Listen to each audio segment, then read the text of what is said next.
അപ്പോൾ ഗായ്സ്, ഇന്ന് നമ്മൾ പോകുന്നത് വൃന്ദാവനം ഗാർഡനിലേക്കാണ്. പാർക്കിങ്ങിൻ്റെ കാര്യത്തിൽ ഒന്നും പറയാനില്ല. അതിനുവേണ്ടി ഒരുപാട് സ്ഥലം തന്നെ ഇവിടെ തയ്യാറാക്കിയിട്ടുണ്ട്. നമ്മൾ മൈസൂർ പോകുന്നുണ്ടെങ്കിൽ ഒരിക്കൽ കണ്ടിരിക്കേണ്ട സ്ഥലമാണിത്.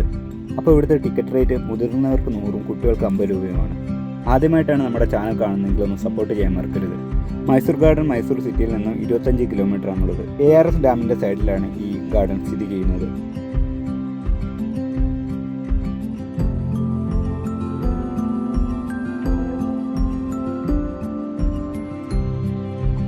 നമ്മൾ കയറുമ്പോൾ തന്നെ വൃന്ദാവൻ 2 ഭാഗമായിട്ടാണ് കാണുന്നത്.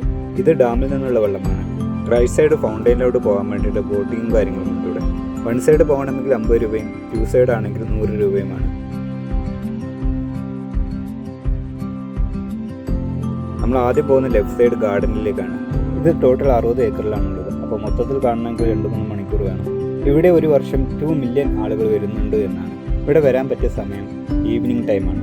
പകൽ സമയത്ത് കറങ്ങാൻ അത്ര സുഖമായിരിക്കില്ല, കാരണം നല്ല വെയിലായിരിക്കും. നൈറ്റിൽ കളറിൽ വരുന്ന ഫൗണ്ടൈൻ അടിപൊളിയായിരിക്കും. നിങ്ങൾ എപ്പോഴെങ്കിലും മൈസൂരിൽ വരാൻ പ്ലാൻ ചെയ്യുന്നുണ്ടെങ്കിൽ ഒരിക്കലെങ്കിലും വരേണ്ട സ്ഥലമാണിത്. ഈ ഗാർഡൻ ഡിസൈൻ ചെയ്തിട്ടുള്ള ജർമ്മൻ ബോട്ടണീസാണ്.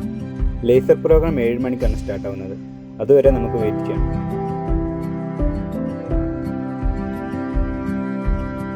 ഈ ഭാഗത്തുള്ള മെയിൻ അട്രാക്ഷനാണ് വാട്ടർ ഫൗണ്ടൈൻസ്. നൈറ്റ് ആകുമ്പോൾ ഈ ഫൗണ്ടൈൻസിന് പല കളറുകളായിരിക്കും. ഇവിടെ ചെറിയൊരു വെള്ളച്ചാട്ടമൊക്കെ സെറ്റ് ചെയ്തിട്ടുണ്ട്. ഗാർഡൻ്റെ മുകളിൽ നിന്ന് നോക്കുമ്പോൾ നല്ലൊരു വ്യൂ ആണിത്. കോളേജിൽ നിന്നും ഫാമിലിയായുമൊക്കെ ഒരുപാട് ആൾ വന്നു പോകുന്നുണ്ട് ഇവിടെ.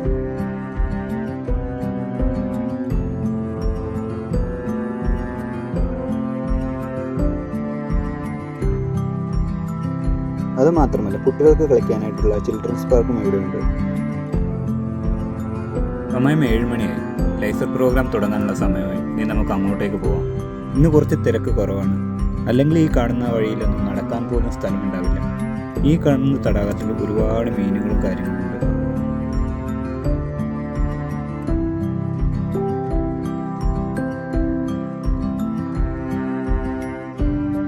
ഇതിൻ്റെ നിർമ്മാണം 1927 തുടങ്ങി 1932 അവസാനിച്ചത്. ഇവിടുത്തെ ലേസർ ഷോ പ്രോഗ്രാം 7 മണി മുതൽ 9 മണി വരെയാണ്. ഓരോ അരമണിക്കൂറിലും 15 മിനിറ്റാണ് ഇതുണ്ടാവുക. ഈ സമയമാകുമ്പോൾ ഗാർഡനുള്ള എല്ലാവരും ഇങ്ങോട്ടേക്ക് വരും. നേരത്തെ വന്നാൽ ഇരുന്ന് കാണുകയും ചെയ്യാം.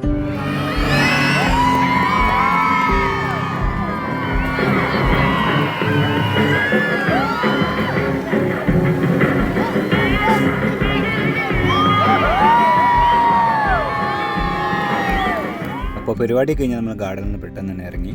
നാളെ നമ്മൾ പൈനാപ്പിൾ മ്യൂസിയം കാണാൻ വേണ്ടി പോവുകയാണ്. അപ്പോൾ എല്ലാവരും സപ്പോർട്ട് ചെയ്യാം.